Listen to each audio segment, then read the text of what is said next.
Today there is important news from South America. Here the United States conducted a stealth operation to capture the Venezuelan President Nicolas Maduro and extracted him for a trial. With empty words of support and no real reaction from Russia, Maduro loyalists understood that they had been left alone, becoming the latest betrayed Russian ally.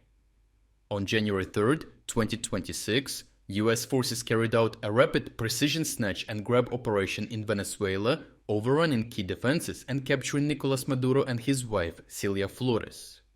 The raid reportedly involved radar jamming, the suppression of air defenses including Book-M2 systems, and coordinated special operations strikes in Caracas and several other regions. Maduro was flown to the USS Iwo Jima and later extradited to New York on various charges. The operation shattered the regime's command structure for hours, plunging the country into chaos, with riots by loyalists contrasted by thousands cheering the removal of the dictator and deep uncertainty over who governs now. What makes Maduro's fall especially striking is that it was not sudden or unforeseen. For months, the Venezuelan leader had been warning of an impending confrontation and openly begging Moscow for help, its primary strategic ally since the year 2000. In October 2025, Maduro sent an urgent letter to Vladimir Putin, delivered in person by a senior aide in Moscow. He requested concrete military assistance, including restoration of Su-30 Mk-2 fighter jets, overhauls of engines and radars, delivery of missile systems, and logistical support to shore up Venezuela's defenses. Despite years of rhetoric about brotherhood and resistance to US imperialism, Russia chose to do nothing, and none of the requested aid ever arrived. Maduro's pleas went unanswered, exposing how hollow Moscow's commitments had already become long before the decisive moment early this month. When that moment arrived, Russia's response was once again stunning in its emptiness, with Moscow's most visible contribution to the so-called axis of resistance amounting to polite social media posts and phone calls. The Russian Foreign Ministry asked Washington on X to reconsider and free Maduro, while Foreign Minister Sergei Lavrov called Venezuela's vice president to express concern and promise to prevent further escalation. In practical terms, this was an admission of total Russian impotence and surrender. Years of promises, including a strategic partnership treaty signed in May of 2025, repeated vows of full support, arms deliveries, and Wagner deployments for training collapsed into tweets and condolences once action was required. For Venezuela, the shock ran deeper because the country had treated Russia as a strategic guarantor.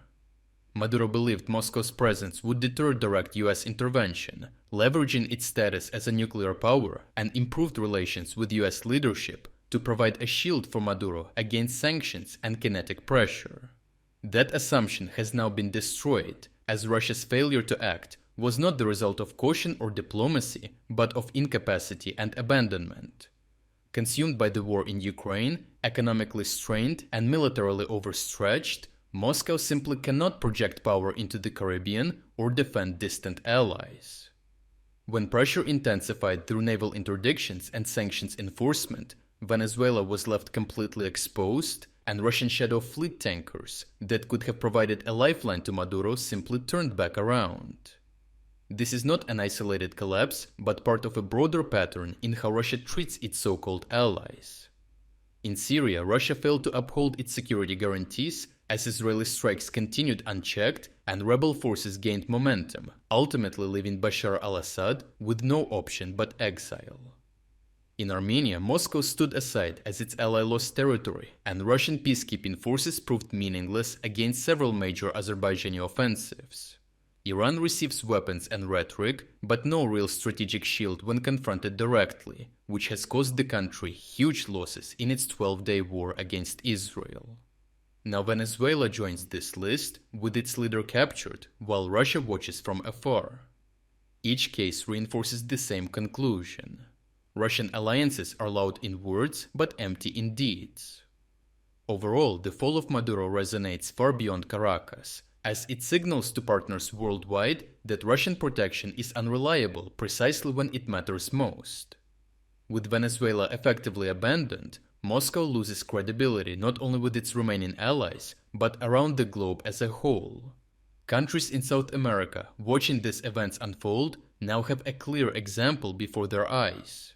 When the crisis comes, Russia will not step up to save them. If you would like to explore other key developments today that we couldn't cover in this video, make sure to visit our interactive news map. The link to our interactive map is in the description below. Thank you for watching this update, and a special thanks to everyone already following our interactive map.